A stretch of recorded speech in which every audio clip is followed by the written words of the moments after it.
안녕하세요. 사랑하는 성도 여러분들, 주님의 이름으로 여러분들을 문안합니다.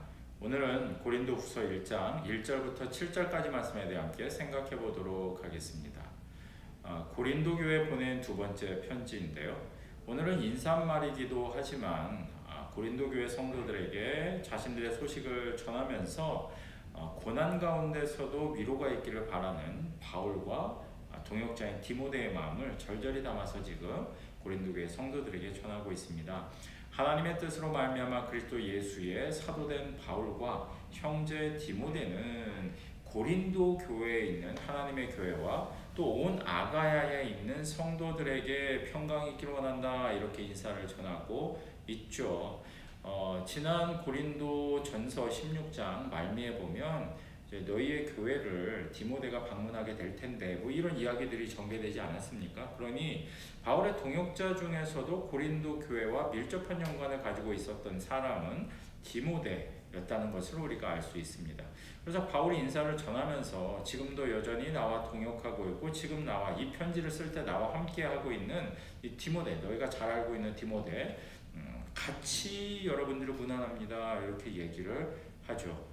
그러면서 하나님에 대해서 전형적으로 하나님에 대한 진술, 하나님에 대한 찬양이 등장을 하는데요. 어떤 하나님이라고 소개를 하느냐 하면 찬송하리로다 그는 우리 주 예수 그리스도의 하나님이시오 자비의 아버지시오 모든 위로의 하나님이시다.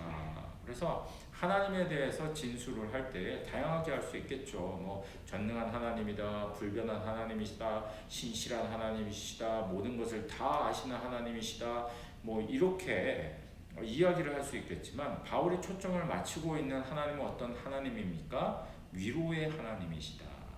우리가 위로를 필요로 할 때에 자비를 마음껏 우리에게 베풀어 주시며 우리의 아픈 마음을 위로해 주시는 바로 그 위로의 하나님이시다, 이렇게 얘기를 하고 있어요.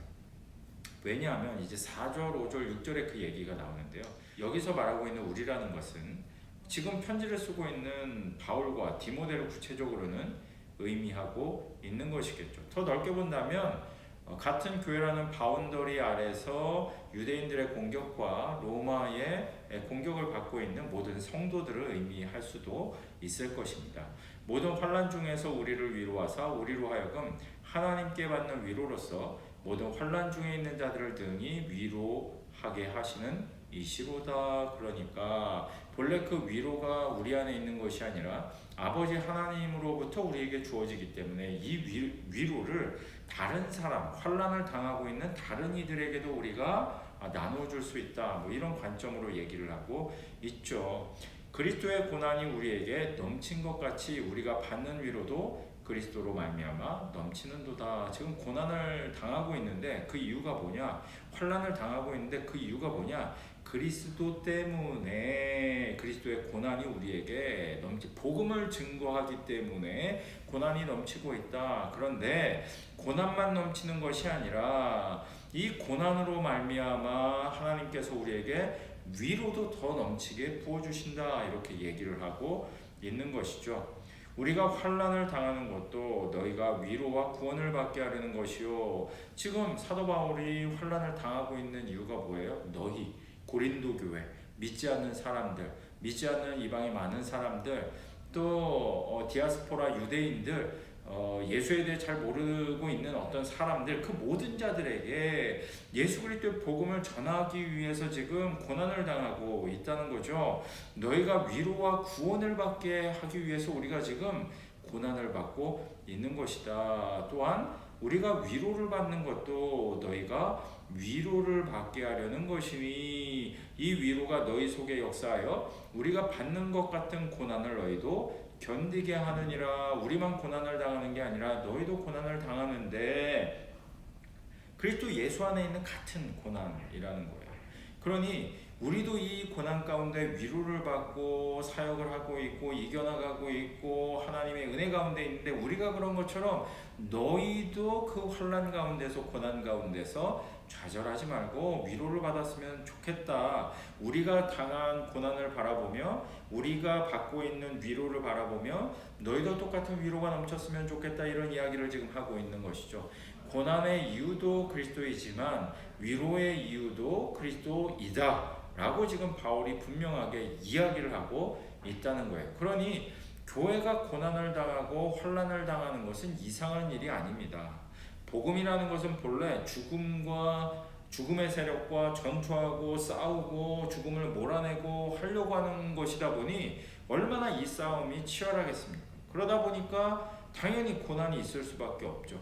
예수 믿는 사람들을 이상하게 볼 수밖에 없죠. 그러니 환난과 고난이 교회에 닥치는 것은 너무나도 당연한 일입니다. 하지만 환난과 고난만 닥치는 것이 아니라 그 가운데 위로가 있다는 사실을 여러분들 잊지 마시길 바랍니다. 어떤 위로가 있을까요?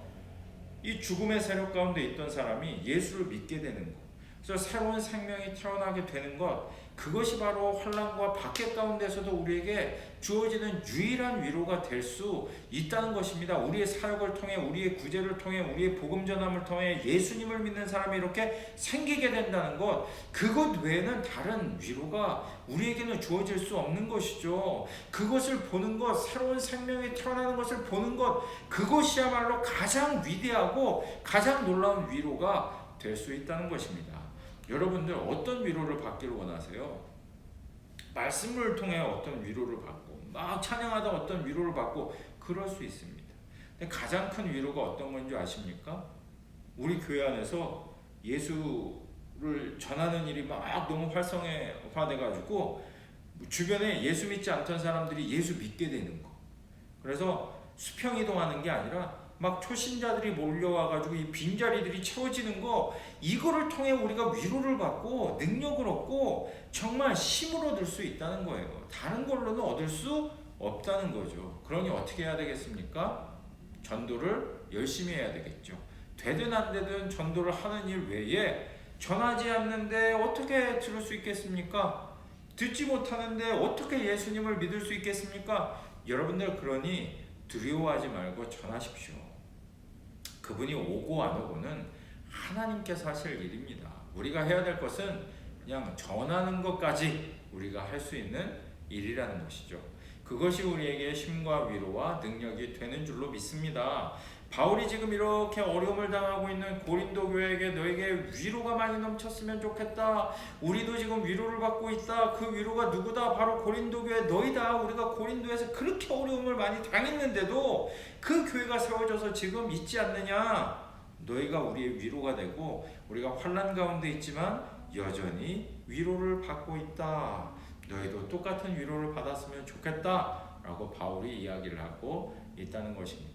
사랑하는 성도 여러분들, 비록 부담이 되는 바울의 간증이자 명령이기도 하지만요, 저는 우리 교회 안에 이런 위로가 가득 넘쳐났으면 좋겠습니다. 다른 위로 말고 새로운 생명으로 인한 위로, 이것을 가득 받으실 수 있는, 이를 위해서 열심히 말씀을 전하실 수 있는 저와 사랑하는 모든 성도님들 되시기를 주님의 이름으로 축원드립니다.